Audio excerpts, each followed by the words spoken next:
Hi, this is David with David's Tutorials.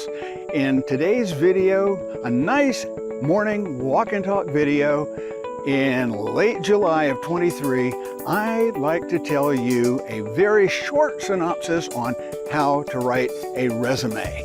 Here we go. Okay, first, how do I know enough to tell you how to write a resume? Well, I'll tell you a few things. I've done a lot of writing practice.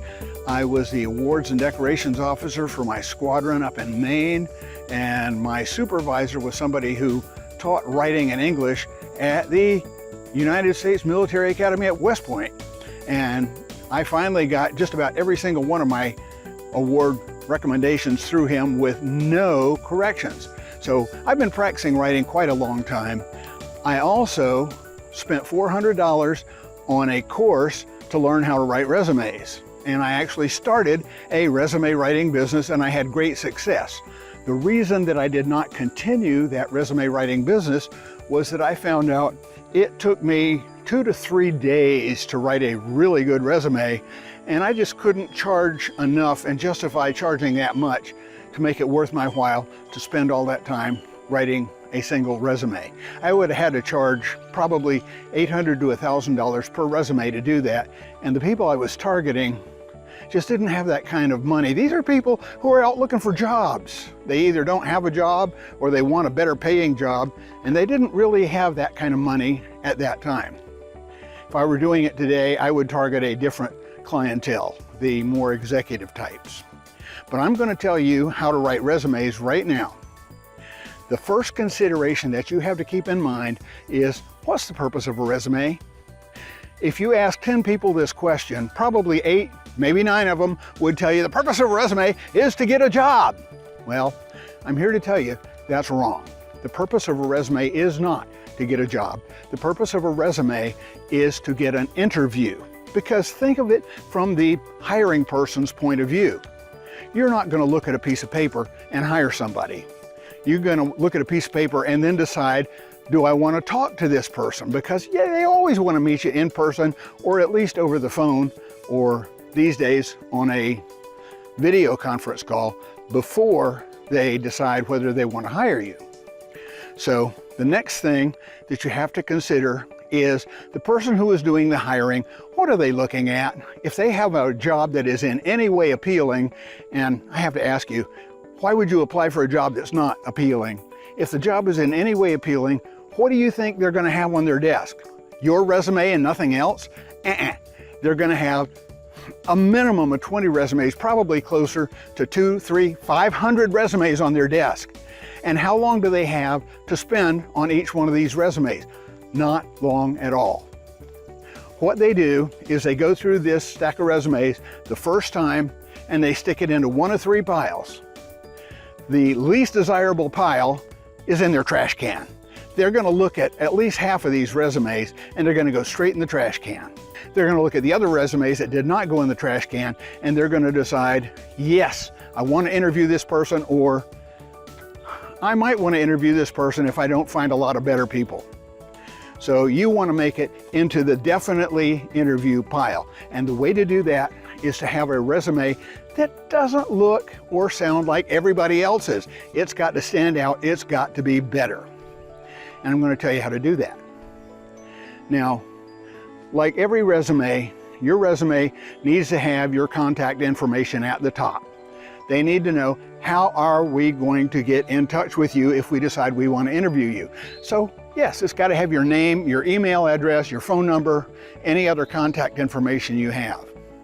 And you probably don't need an awful lot more than that. What comes below your contact information is what makes the difference between your resume and every other boring resume in that pile. And here's what you have to put in the area below that resume. First, you have to know generic resumes don't work. You cannot make up a single resume and send it out to 23 different employers. It just doesn't work that way, because your resume will go straight into the trash can. If they see a generic resume, they don't want to spend time on that. They want to know, how does this person fit the job I'm hiring for? And that's the question you have to answer in your resume. How do you fit the job that they are hiring for? And the way you do that is you have to learn everything you can about the job. First thing you do is look at the job advertisement, and you look at what skills and abilities and experience they are looking for. They will specify that in the job description, in the job advertisement. The next thing you do is you go look up the company and find out what the company is, what they do, what their philosophies are. Find out about who the people are there. Find out about what sorts of things they're involved in besides their primary business, but definitely their primary business. Okay, this is all prep work before you even start your resume. Now let me talk to you a little bit about what goes in the resume once you have done this prep work. You pick out the job skills that they are looking for, the experience, the abilities, and you address them. Now the way you do this, you pick one out. Let's say they're looking for a warehouse manager, and the duties of the warehouse manager include supervising 20 employees in the warehouse area. They include tracking vacation time and shift work, and the sorts of things that you would expect for a warehouse manager. And you have to look at your past experience and figure out what sort of people management experience do you have that can apply to this job. And the way you write it up is using the acronym PAR or STAR, PAR or STAR. PAR stands for Problem, Action, Resolution, and STAR stands for Situation, Tasking, Action, and Resolution. Basically, you write up what the situation was, what the problem was that you faced. You write up what the action was that you took, and in the STAR case, what you were tasked to do.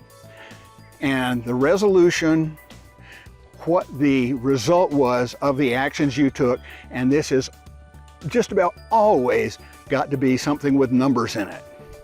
In the situation of the warehouse manager, I would say your previous job, let's say you were a classroom teacher. Now, a lot of people would not think that a classroom teacher had a lot of relationship to a warehouse manager. But in this case, you can say that you supervised 6 classes every day with 30 or more students in it. You maintained order and discipline. You encouraged all of the workers, in this case the students, and you brought up the test scores in that particular class from an average of 72% on their final test to more than 90% over the class, and you were that effective of a supervisor and a teacher at doing that. And this does give you some credibility as a potential warehouse manager. You can also talk about other things, say for example scheduling, about how there were schedule conflicts and you resolve them, but give the numbers. Now if you do this, you put about 3 to 5 of these nuggets, the PAR nuggets, problem, action, resolution nuggets. You put these nuggets into your resume, and you will have hopefully enough on there that applies to the job they are seeking that they will want to call you in an interview. They'll look at your resume and they'll think, wow, this person has got a lot of experience right in the area we are looking for. And you've got to make the person looking through the resumes think, wow, this is somebody I really need to talk to. Now, what else do you put on the resume? A lot of times people want to put on references, they want to put on their education, they want to put on several other things that really don't matter. It used to be that most employers wanted to know what sorts of education you had, what sorts of training and degrees and certifications you have. This is not as important today as it was. My son hired several hundred people for a major company in this area.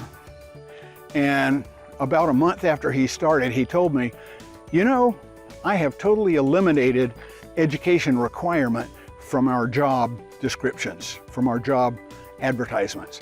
We don't care what kind of degree they have. We care, in this case it was for computer jobs, what sort of certifications they have, what they have done in the past. We care about their experience. So think of it from the viewpoint of the person who is looking through the resumes, trying to figure out which of these resumes fit the job. You look at the job, you look at the job requirements, and you write to those job requirements. Now remember earlier I told you that generic resumes don't work? Well, the alternative is this, and you're not going to like hearing it. You need to have a different resume for every job application. I know, it's a lot of work and you only want to do one resume and just not worry about it. Too bad. If you really want a job, you've got to have a different resume for every job you apply for, because every job's got different requirements and you can't write the job requirements for this job and have them apply to that job. It just doesn't work. So you have to have a different resume for every job you want to apply for. And finally, when I said that education really doesn't matter and references and other extraneous information, the last line on your resume should be education and references supplied on request. Because the person looking at all of these resumes, filtering through 300-500 of them, they don't want to spend time reading references and education unless it's specifically in the job description. So don't put on there anything that they don't need. Final thing, how long should your resume be?